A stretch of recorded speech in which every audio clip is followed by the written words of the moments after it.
Mesdames, Messieurs, bonsoir et merci de nous préférer. Au sommaire de cette édition, le nouveau ministre de la Justice et des Droits de l'Homme a pris fonction ce mardi. Le magistrat Charles-Alphonse Wright va poursuivre les réformes du secteur de la justice. Les temps forts de la cérémonie dans ce journal. À Sigiri, dans la sous-préfecture de Bouré-Kintignan, note un taux élevé d'abandon scolaire. Les jeunes sont attirés par l'exploitation de l'or. La situation inquiète les ressortissants qui tentent de trouver la solution pour sauver la nouvelle génération dans cette localité. La traditionnelle fête à Kankan marquée par la Mamaya, une danse qui force l'admiration de toutes les générations. Cette année, ressortissants et touristes étaient fortement mobilisés au stade Mbaloumadi Diakité pour célébrer la fête. C'est tout pour les titres. Une fois encore, bonsoir et bienvenue dans ce journal. Dans l'actualité, le collectif des marcheurs qui ont parcouru le trajet Conakry-Bamako ont été reçus ce mardi au palais Mohamed V par le président de la transition, président colonel Mamadi Doumbouya, chef suprême des armées.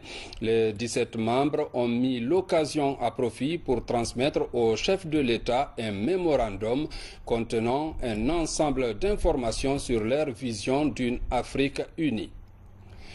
Et puis, prise de fonction du nouveau ministre de la Justice et des Droits de l'Homme, l'ancien procureur Charles-Alphonse Wright a été installé ce mardi à la tête de l'administration judiciaire.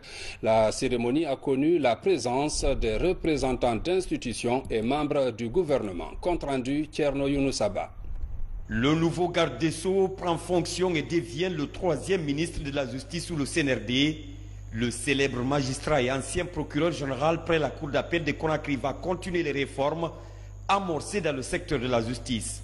Alors que le ministère doit continuer à rassurer les justiciables, le remplaçant de l'avocat maître Moriba Alain Koné veut conquérir la confiance des citoyens en quête de justice. À la chancellerie, les discours sont porteurs d'espoir en faveur d'une justice indépendante. Monsieur le ministre, sachant que la justice est le pilier central de l'état de droit, vous prenez fonction aujourd'hui pour pallier aux manquements qui nous interpellent tous, notamment l'instrumentalisation de la justice, la corruption récurrente, tantôt au sein de l'appareil judiciaire que dans l'administration publique, l'accumulation des affaires pendantes devant les différentes juridictions, la culture de l'impunité, le non-respect des lois de la République par presque l'ensemble des structures sociopolitiques et professionnelles de notre pays. C'est pour vous dire que tant que ces affaires restent en suspens, des manquements non punis pour différentes considérations partisanes et étriquées, la confiance en la justice restera ébranlée et personne n'acceptera de croire en son impartialité. Après quelques mois passés à la tête du ministère de la Justice, Maître Moriba Alain Koné passe le témoin à Charles-Alphonse Wright. Mardi, la cérémonie a connu une forte mobilisation. Ici, la présence massive des membres du gouvernement est digne d'une solidarité. Le sortant fait son bilan et le nouveau locataire prend des engagements forts. Le département de la justice et des droits de l'homme que j'ai eu l'honneur de conduire sous la direction éclairée du président de la transition, le colonel Mamadi Doumbouya, a très tôt engagé des réformes tendant à permettre à la justice de mériter la qualité de boussole qu'il a accordée pour la conduite de toutes les actions des pouvoirs publics et des citoyens. Les dysfonctionnements notoires de la justice figurent au nombre des principales causes de l'avènement le 5 septembre 2021 du Comité national du redressement pour le développement CNRD, ainsi que l'a souligné le colonel Mamadi Doumbouya, président de la transition, chef suprême des armées, ce qui doit nous exhorter à plus d'unité et de responsabilité. Nos concitoyens ont soif de la justice et de la liberté. Ils aspirent à une justice débarrassée de la corruption, de concussion, et une justice certes implacable, mais aussi humaine. Une justice au service de la vérité, une justice qui protège les justiciables contre l'arbitraire et toutes les formes d'abus et de persécution.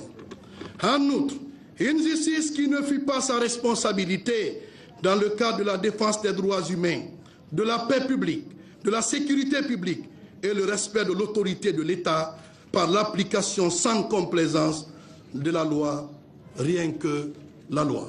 Le nouveau ministre de la Justice est installé dans ses fonctions avec plein de défis sur la table.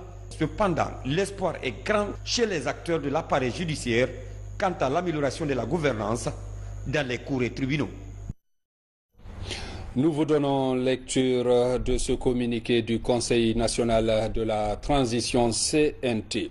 Le Conseil national de la transition CNT, dans le cadre de sa mission de contribution à la réconciliation nationale, conformément aux dispositions de l'article 57 de la Charte de la transition, organise le Forum national interreligieux pour le renforcement de la paix et la cohésion sociale en République de Guinée du 14 au 15 juillet 2022 au Palais du Peuple à partir de 8h30. Ce forum regroupera des califats, oulémas, leaders religieux, musulmans et chrétiens de la République de Guinée, de la République du Mali, du Royaume du Maroc et de la République du Sénégal. Sont invités à prendre part à la cérémonie d'ouverture placée sous la haute autorité de son Excellence, Monsieur le Président de la Transition, chef de l'État, chef suprême des armées, le colonel Mamadi Doumbouya, le Premier ministre, chef du gouvernement. Les présidents des institutions républicaines, Cour suprême, Cour des comptes, haute autorité de la communication, grande chancellerie des ordres nationaux du mérite, les membres du CNRD, les membres du gouvernement, les honorables conseillers nationaux, le secrétaire général des affaires religieuses, la gouverneure et les maires de la ville de Conakry, les imams, évêques, prêtres et pasteurs de la ville de Conakry, les membres du Conseil islamique de Guinée et les membres du Conseil chrétien de Guinée, les sages des différentes communautés résidant à Conakry, les représentants des associations islamiques, les associations de presse, les leaders politiques, les organisations syndicales, les organisations de la société civile, le patronat et les ordres socio-professionnels. Signé Dr Dansa Kourouma. Coopération. Une délégation sud-africaine conduite par l'ancien président Kgalema Motlanthe effectue une visite de travail en Guinée. Pendant son séjour, le président honoraire de la Société des mines de fer de Guinée va échanger avec les autorités du CNRD sur des questions minières telles que le projet Nimba. On l'écoute au micro de Ali Badrakonde.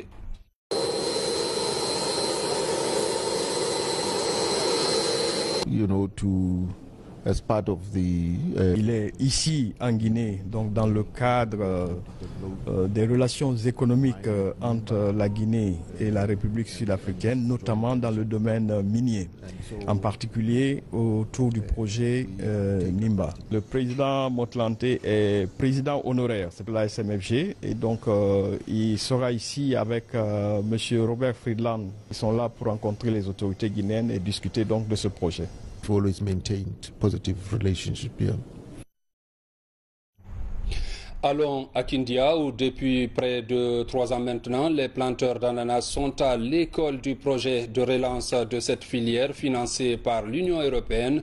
Aujourd'hui, ces producteurs sont initiés aux bonnes pratiques agricoles, notamment la multiplication des rejets, le tout dans une approche assortie d'entrepreneuriat agricole. Une mission conjointe ONIDI-Union européenne vient d'évaluer les activités du projet sur le terrain. Abdul Karim Kamara. La production et l'exportation de l'ananas ont connu des périodes fastes en Guinée, puis une cadence nostalgique ces dernières années. Pour permettre au pays de reprendre sa place d'antan, le projet de relance de la filière ananas est né il y a 3 ans. Ici à Kindia, grâce au projet, les planteurs réapprennent à fonctionner dans un esprit de compétitivité à l'échelle internationale. Le refilage, c'est un projet. Si aujourd'hui, l'ambition de la Fédération des planteurs, c'est d'aller rapidement à 2500 hectares. On va le faire, mais si on le fait, on n'a pas une volonté politique derrière qui accompagne, nous ne pourrons pas le vendre. Donc si la filière ananas elle est développée en Basse-Guinée, comme par le passé, nos jeunes ne vont pas aller mourir dans la mer, ils vont pouvoir vivre chez eux et réussir chez eux. La préfecture de Kindia compte aujourd'hui plus de 350 planteurs d'ananas. Dès le début du projet Refila, les sillons devant aider les producteurs à abandonner l'amateurisme sont tracés sur les différents maillons de la chaîne de valeur. L'enjeu est de faire migrer ces planteurs vers l'entrepreneuriat agricole. Aujourd'hui, on est dans une autre phase, la phase de la mise en œuvre de la loi uniforme OADA, avec vraiment des coopératives qui, je crois, ils vont pouvoir travailler mieux et mieux comprendre l'aspect entrepreneurial. Nous nous sommes confortés dans l'approche et nous allons renforcer la dynamique, capitaliser les acquis et les bonnes expériences observées, mais également procéder à quelques ajustements en partant des enseignements que nous avons pu tirer, des constats en tout cas faits sur le terrain. Financé par l'Union européenne, le projet Refila vise à l'avenir une production massive et qualitative. D'ailleurs, la question d'infrastructure qualité est constamment au cœur des plans d'action de l'ONUDI. Focus à présent sur la formation du côté de la Haute-Guinée. Le degré de l'abandon scolaire au profit de l'orpaillage inquiète, notamment dans la localité de Bouré-Quintignan, préfecture de Sigiri. La situation préoccupe les ressortissants de la sous-préfecture. En marge de la fête de Tabaski, ils viennent de lancer un forum dédié à la problématique, des échanges pour proposer des solutions. Reportage Mamadi Ternakamisoko. La sous-préfecture de Bouré-Quintignan est l'une des zones minières par excellence. En plus de la présence de la société minière SAG, l'orpaillage traditionnel occupe le quotidien des populations. Une situation qui n'est pas sans conséquence sur le niveau du secteur éducatif dans la localité. Le récent échec dans les examens nationaux est l'une des raisons qui motive l'organisation de ce présent forum. Identifier les obstacles liés à l'abandon scolaire et proposer des pistes de solutions dans le but d'encourager les enfants à retrouver le chemin de l'école est la principale motivation. Il y a des problèmes de taux de scolarisation. Il ne s'agit pas d'inscrire un enfant à l'école, mais il faut le retenir. Quand vous inscrivez un enfant, il fait la première année, la deuxième année, en troisième année, vous l'enlevez, vous le faites remplacer par son frère ou sa sœur. Et je crois que l'école ne va pas marcher dans ce cadre-là. Nous avons constaté que chez nous, il y a assez de problèmes. Donc pour y remédier, il faut que nous-mêmes, on se met à la tâche. Parce que nul ne peut quitter ailleurs pour venir développer Bouré. Donc il faut organiser un champ de retrouvailles entre les fils de Bouré et les cadres, les experts qui connaissent chaque domaine.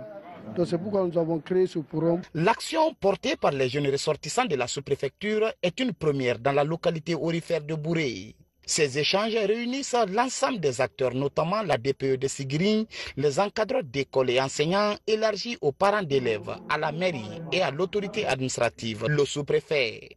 Nous allons venir pour nos ressortissants parce que l'initiative qu'ils ont prise nous aide à avancer dans l'éducation de nos enfants. Les trois principaux thèmes prévus pour ce forum sont tous d'actualité.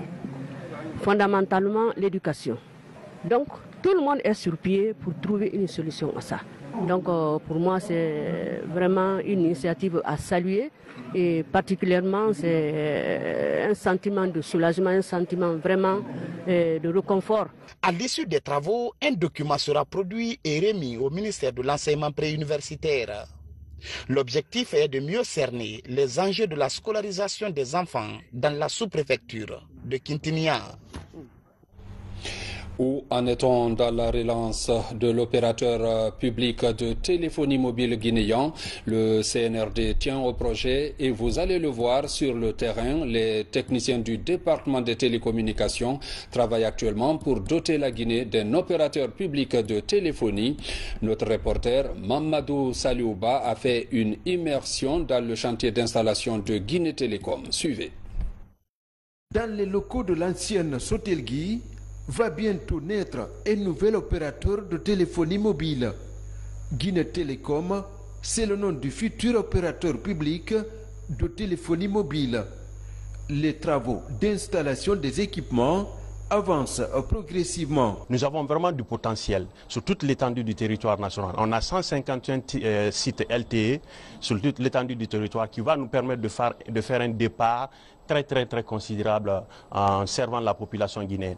Et aussi, notre objectif, c'est vraiment de baisser le coût des factures en Guinée. La relance de l'opérateur public est l'une des principales missions assignées au ministère des Postes, des Télécommunications et de l'économie numérique. Les cadres du département sont venus s'enquérir de l'évolution des travaux. C'est de doter Guinée Télécom d'une licence globale. Ça englobe les licences comme par exemple la 4G, la 5G, la licence pour l'exploitation de la fibre optique, pour donner le réseau, l'IPTV, la télé, l'Internet. Nous voulons avoir un opérateur national qui perdure et qui est très compétitif. Et pour ce faire, il faut s'entourer de la meilleure équipe et avoir la meilleure stratégie. À l'image de Guinée Télécom, la poste guinéenne aussi est à mutation conformément au changement prôné par le CNRD. Le service est désormais doté de moyens de locomotion pour acheminer dans un bref délai les colis et les courriers dans les différentes localités du pays et à l'étranger. Et puis, l'Office national de formation et de perfectionnement professionnel renforce sa présence sur le terrain. Vous allez le voir, des engins roulants ont été mis à la disposition des services ce matin par la direction générale. Ceci pour accroître l'efficacité des agents sur le terrain et être plus proche de son public cible. Reportage Moussa Komara. Des véhicules tout-terrain pour permettre au cadre de l'Office national de formation et de perfectionnement professionnel d'être plus productif et plus proche de son public cible. L'opération s'inscrit en droite ligne avec son plan stratégique 2025.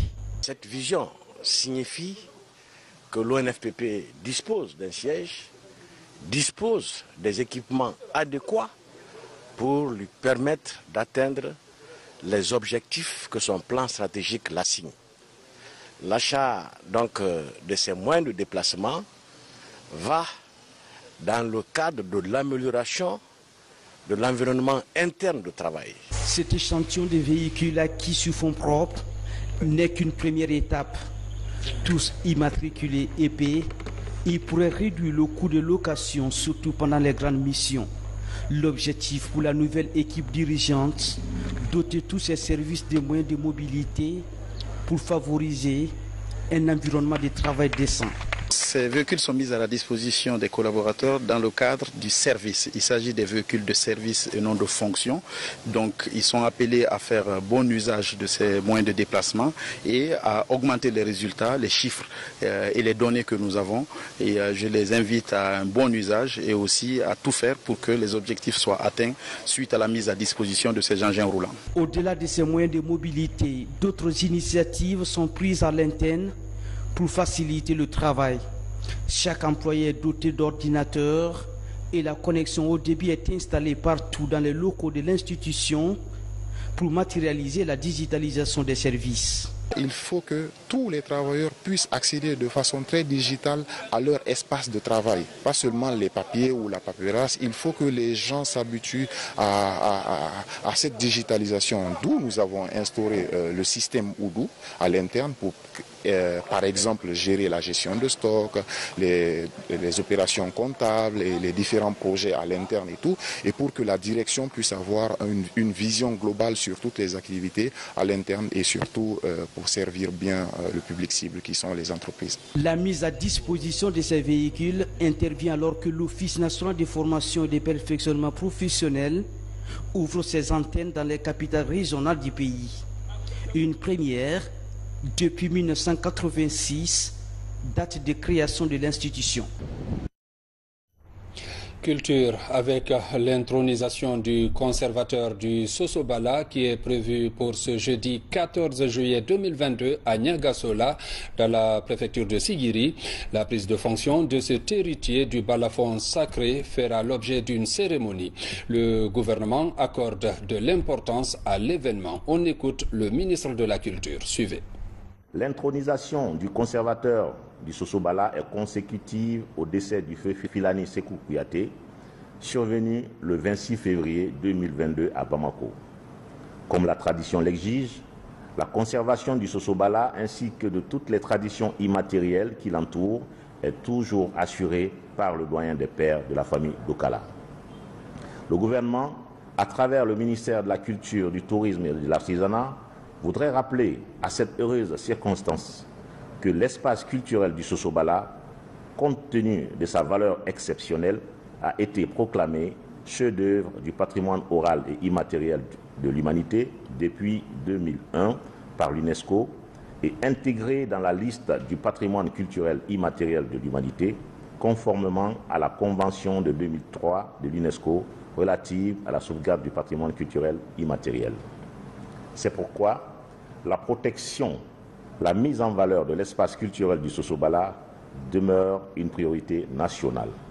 À ce titre, mon département ne ménagera aucun effort pour la promotion de ce riche patrimoine. Ainsi, mon département s'engage résolument à coordonner l'organisation de la cérémonie d'intronisation du Balatigui. C'est à ce titre que je tiens à remercier le président de la transition, le chef de l'État, le chef suprême des armées, le colonel Mamadi Doumbouya, ainsi que le Premier ministre Mohamed Bouyavoudi et l'ensemble des membres du gouvernement pour le soutien considérable apporté à la culture guinéenne en général et la famille Dokala Kouyaté en particulier. Enfin, je voudrais inviter au nom du gouvernement tous les acteurs ainsi que les partenaires au développement de contribuer davantage, chacun en ce qui le concerne, à la protection, la mise en valeur et la transmission de la culture guinéenne dans sa diversité.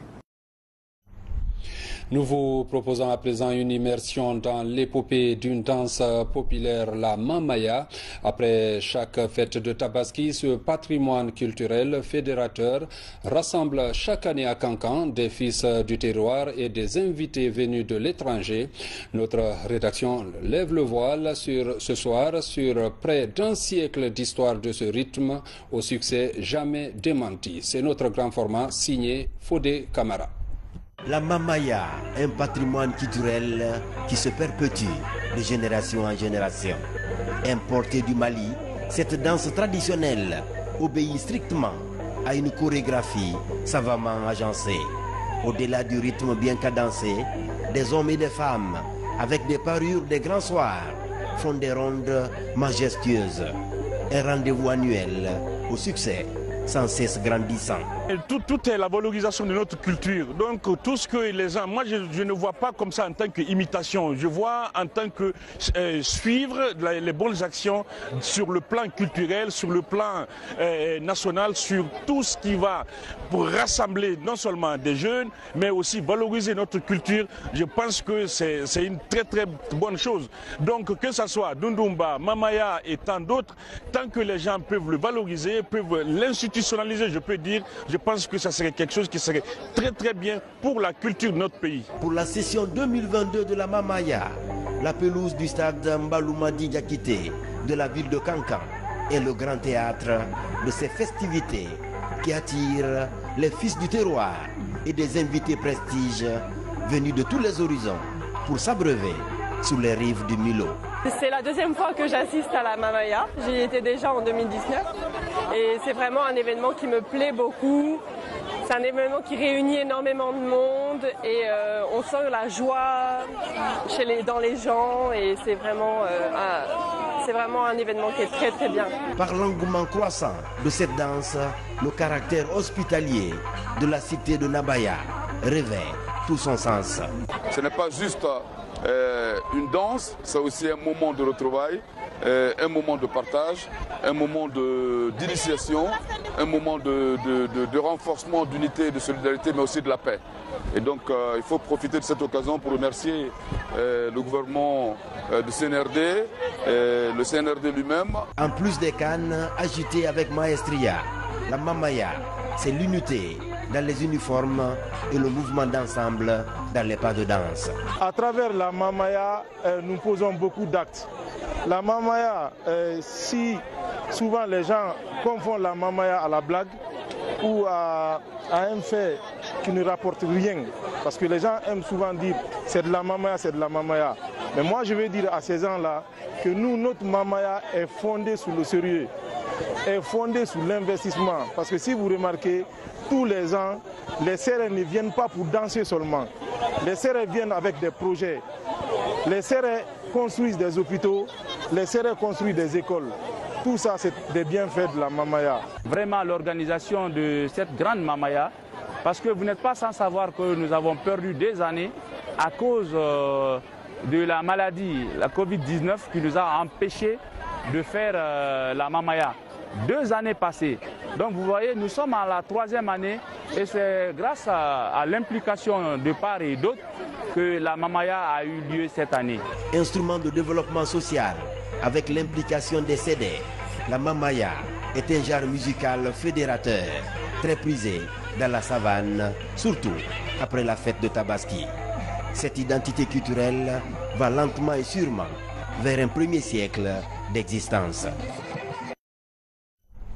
Sport dans ce journal, la 17e édition du tournoi inter-État de football organisé par les Guinéens de l'Amérique du Nord s'est tenue cette fois-ci à New Jersey avec 14 équipes venues de New York, Ohio et Canada.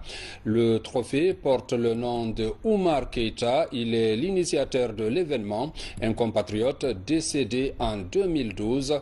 Un moment de retrouvailles pour nos compatriotes. Reportage Fatoumata Samora.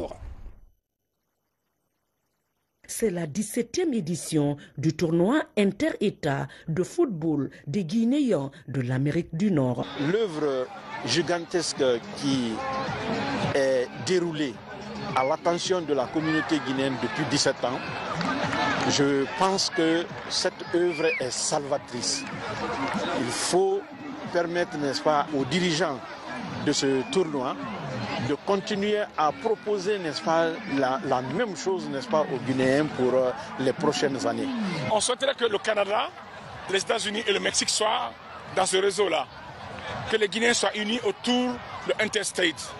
Parce que c'est la seule façon de créer un nouveau pays guinéen à l'étranger. Doté du trophée Oumar Keïta, un des initiateurs du tournoi, décédé en 2012. L'événement a mis aux prises 14 équipes venues notamment des États de New York, Ohio, Atlanta et Canada.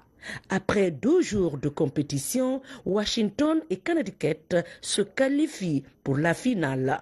Au cours d'un match presque parfait, l'arbitre siffle la fin du temps réglementaire sur un score d'1 but partout. À l'issue de l'épreuve des tirs au but, le vainqueur est connu. L'équipe de Connecticut remporte le trophée avec 5 réalisations sur 4. On est vraiment heureux aujourd'hui pour gagner la coupe. Depuis au début de ce tournoi, on savait que ça ne fera pas être facile. On était bien préparé, chaque jour entraînement avec l'organisation de notre équipe de Connecticut. On a quitté de loin de venir ici pour gagner. On est vraiment heureux. Cet appel que je lance à toutes les communautés, c'est de dire vraiment, de croire à cette union, c'est de croire à cette grande famille pour que nous continuions à grandir davantage et que les autorités continuent à nous faire confiance et un peu d'accroître aussi leur participation pour que vraiment nous puissions dérouler comme nous le souhaitons beaucoup de nos projets que nous avons. Du 1er au 4 juillet 2022, la 17e édition du tournoi inter-État a réuni autour de Cuiron communauté et représentation diplomatique guinéenne au pays de l'oncle Sam. Page noire de cette édition, la RTG est en deuil. Elle vient de perdre l'un des pionniers de la radio-télévision guinéenne. Le doyen Alpha Camara est décédé des suites de maladies. Il était ingénieur de son à la Voix de la Révolution et fait partie des premiers qui ont assuré le lancement de la télévision nationale le 14 mai 1977. L'homme a contribué à la formation de plusieurs techniciens au niveau de la radio et de la télévision. Paix à l'âme de ce grand homme qui a servi loyalement la nation. Mesdames, Messieurs, c'est la fin de cette édition. Merci de l'avoir suivi et bonne suite de programmes sur la RTG.